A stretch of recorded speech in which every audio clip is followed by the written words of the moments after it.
So viva Harsha కాస్త hero Harsha అయిపోయారా? అలాంటిది ఏం లేదండి, ఎప్పటికీ హర్ష చెముడు అంతే. సో ఫస్ట్ అసలు ఈ స్టోరీ ఒప్పుకోవడానికి రీజన్ ఏంటి?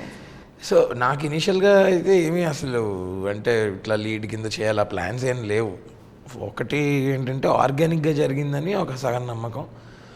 రెండోది ఏంటంటే ఇప్పుడు గోల్డెన్ మీడియా సుధీర్ ఉన్నారు కదండి, తను కూడా ఒక డైరెక్షన్ ఆస్పిరెంట్. బట్ తన డైరెక్షన్ ట్రయల్స్ అవి కొన్ని రోజులు హోల్డ్లో పెట్టి వాళ్ళ ఫ్రెండ్ సినిమా ప్రొడ్యూస్ చేయడానికి రెడీ అయ్యారు.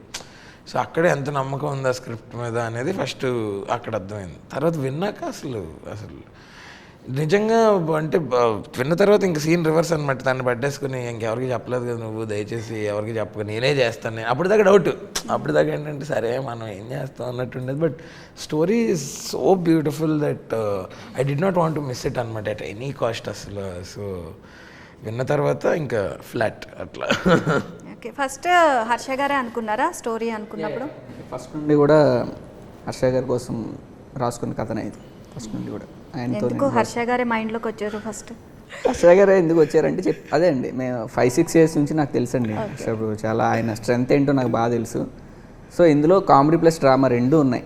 ఆ రెండు ఆయన పోర్ట్రే చేయగలిగి పర్ఫెక్ట్గా అనిపించి సో ఆయన వన్ అండ్ ఓన్లీ ఆప్షన్ ఆయన అండి ఈ సినిమా. లాస్ట్లో కొంచెం సీరియస్ ఉంటుంది అనిపిస్తుంది కదా? Yeah, it is a drama and comedy drama film. So not just comedy is a layer which is all throughout, but also ఇందులో మన సినిమా చూసాక ఆలోచింపజేస్తుందండి ఖచ్చితంగా ఈ సినిమా. సో అంటే కామెడీ కంటే సరదాగా ఉంటుంది సినిమా.